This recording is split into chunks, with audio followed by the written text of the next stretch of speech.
বন্ধুরা, আজকের পর্বে দেখা যাবে ঝিলিক, আঁখি আর দেবা মিলে নকল আঁখিকে ধরার জন্য একটা নতুন ফাঁদ পাতে।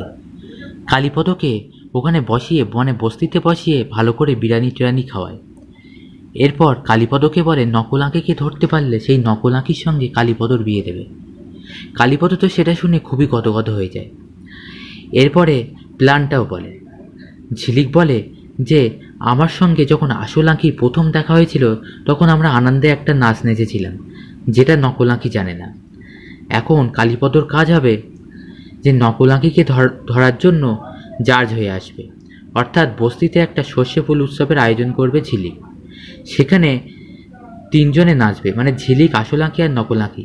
এবারে যে ওই নাচটা নাচতে পারবে না সেই হবে নকল আঁখি, তার সঙ্গে কালীপদর বিয়ে হবে। এবার কালীপদ সেটা শুনে তাড়াতাড়ি হাত মুখ ধুয়ে ফেলে। তখন আসল আঁখি বলে, কী হলো, খাবারটা শেষ করলে না? তখন কালীপদ বলে, আরে আমাকে জার্জ হতে হবে, তার মানে আমার তো একটা প্রস্তুতির ব্যাপার আছে না।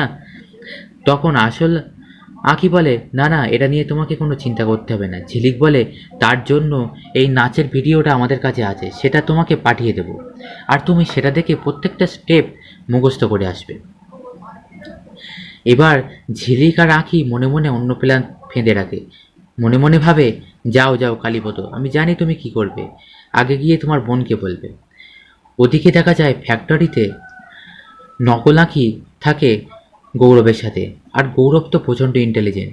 গৌরব বুঝে যায়, গৌরব কথা বলতে বলতে বুঝে যায় যে কিছু একটা ব্যাপার গোলমাল আছে। তখন হঠাৎই নকল আঁখির ফোন আসে পিয়ারকে, তবে গৌরবের সামনে ফোনটা রিসিভ করতে পারে না।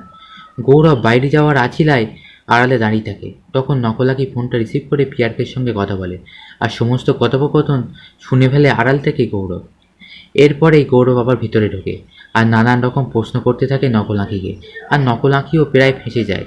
তখন পিয়ারকে এসএমএস করে যে এখনই এখান থেকে পালাও। নকল আঁখিও সুযোগ বুঝে ওখান থেকে চলে যায়। এদিকে দেখা যায় কালীপদও ছাতাবাড়িতে আসে আর রাইমাকে বলে, বোন, একটা দারুণ সুখবর আছে, আমার বিয়ে পাকা করে এসেছি। তারপরে সমস্ত ঘটনা খুলে বলে রাইমাকে, বলে নকল আঁখিকে ধরতে পারলে নকল আঁখির সঙ্গে বিয়ে হবে, আর কিভাবে ধরবে সমস্তটাও বলে দেয়। তখন রাইমা ভাবে, তাহলে তো মহা বিপদ। এরপরে নাচের ভিডিওটা যেই দেখায় তখন রাইমা ভাবে, এবারে আমি জ্যাকপট পেয়ে গেছি, এই ভিডিওটা আমি নকল আঁখিকে পাঠিয়ে দেবো, আর নকল আঁখিও মুখস্থ করে নেবে নাচটা, তাহলে আর ধরতে পারবে না। এরপর কালীপদর ফোন থেকে রাইমা সেই ভিডিওটা পাঠিয়ে দেয় নকল আঁখির ফোনে।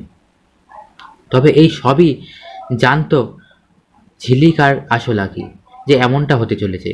এরপরে সেই প্ল্যান মতোই নকল আঁখির ফোনে ভিডিও পাঠায়, আর সেই ভিডিও অনুযায়ী নাচ প্র্যাকটিস করতে থাকে নকল আঁখি, যেটা দেবার ঘরের মধ্যে। আর দেবার ঘরের বাইরে দাঁড়িয়ে ঝিলিক, আসল আঁখি আর দেবা সেটা দেখে আর মনে মনে হাসতে থাকে, বলে, করে দাও প্র্যাকটিস, আসল সর্ষে ফুল তো দেখবে সর্ষে ফুল উৎসবে। বন্ধুরা, এরপর দেখা যাবে পরবর্তী পর্বে যে নকল আঁখিকে ধরে ফেলে, আর ধরে ফেলে যে ওই মেকআপ আর্টিস্টের দ্বারা। তখন বলে যে তুই নকল আঁখি, আর নকল আঁখি বলে যে আমি নকল আঁখি, তার কি প্রমাণ আছে? তখন ঝিলিক বলে, প্রমাণ তো করবে তোর গুরু, মেকআপ আর্টিস্ট।